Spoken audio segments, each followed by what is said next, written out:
दोस्तों, theory breaker में आपका स्वागत है, जहां हम टाइम एंड कल्चर के फैब्रिक में बुने रहस्यों और कहानियों को अनरावल करते हैं। आज हम आपको भारत की पवित्र नदियों के किनारे ले चलते हैं, जहां मानवता के सबसे बड़े समारोहों में से एक महाकुंभ मेला का आयोजन होता है।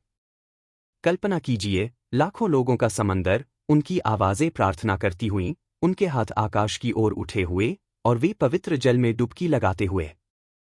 यह सिर्फ एक फेस्टिवल नहीं है, यह आस्था, पौराणिक कथाओं और कॉस्मिक अलाइनमेंट का संगम है, एक परंपरा जो सदियों से जीवित है। महाकुंभ मेला की कहानी देवताओं के क्षेत्र से शुरू होती है। हिंदू मिथोलॉजी के अनुसार, जब देवों और असुरों ने अमृत यानी इमॉर्टैलिटी के नेक्टार को निकालने के लिए कॉस्मिक ओशन को मथा, तो इसे प्राप्त करने के लिए एक भीषण युद्ध छिड़ गया। यह संघर्ष 12 डिवाइन डेज और रातों तक चला, जो 12 ह्यूमन ईयर्स के बराबर है। इस दौरान अमृत की बूंदें 4 स्थानों पर गिरीं: प्रयागराज, हरिद्वार, उज्जैन और नासिक। ये स्थान पवित्र हो गए और ग्रहों की सेलेस्टियल टाइमिंग ने यह निर्धारित किया कि इन नदियों में डिवाइन एनर्जी कब समाहित होगी। इस प्रकार महाकुंभ मेला का जन्म हुआ, एक ऐसा उत्सव जो विश्वास और नवीनीकरण का जश्न मनाता है और मानव को कॉस्मिक से जोड़ता है। हर 12 सालों में महाकुंभ मेला एक अस्टॉनिशिंग स्केल पर ऑर्गेनाइज्ड होता है। दुनिया के कोने कोने से तीर्थयात्री इकट्ठा होते हैं, नदी किनारे एक अस्थायी शहर का निर्माण होता है। रंग बिरंगी भीड़ के बीच रिचुअल्स की एक हायरार्की होती है, जिसमें नागा साधुस, राख से ढके सन्यासी, सबसे आगे रहते हैं। वे सबसे पहले स्नान करते हैं, उनका नाटकीय जुलूस भक्ति और सांसारिकता को ठुकराने का एक अद्भुत प्रदर्शन है। उनकी हर हर महादेव की गूंज दिव्यता का ऐसा आह्वान है जो सांसारिक सीमाओं को पार कर जाता है।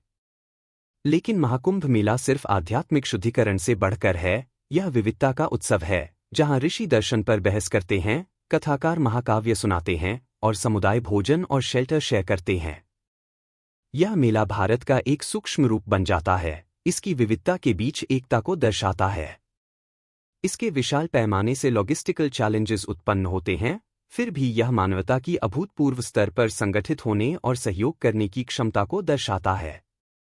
जो लोग इसमें भाग लेते हैं, उनके लिए यह अनुभव ट्रांसफॉर्मेटिव होता है, पापों को धोने, आशीर्वाद प्राप्त करने या बस फेथ की धड़कन को महसूस करने का एक मौका। फिर भी महाकुंभ मेला सिर्फ अतीत की बात नहीं है, यह एक जीवित परंपरा है जो निरंतर विकसित हो रही है।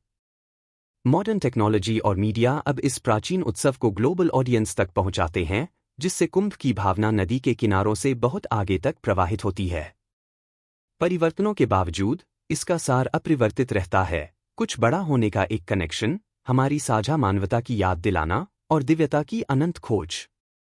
जैसे ही हम व्यस्त तटों से दूर जाते हैं और मंत्रों की गूंज धुंधली होने लगती है, महाकुंभ मेला हमें एक गहन प्रश्न के साथ छोड़ देता है। ऐसा क्या है विश्वास में जो लाखों लोगों को इकट्ठा होने, खोजने और उत्सव मनाने के लिए प्रेरित करता है? शायद इसका उत्तर केवल कहानियों या रिचुअल्स में नहीं, बल्कि मानव आत्मा में है, जो कुछ टाइमलेस और इन्फिनिट का हिस्सा बनने के लिए तरसती है। आपको क्या लगता है? हमें अपने थॉट्स कमेंट्स में बताएं और अधिक मिथोलॉजिकल वीडियोस के लिए हमारे चैनल थ्योरी ब्रेकर को लाइक, शेयर एंड सब्सक्राइब करना न भूलें। See you in the next one.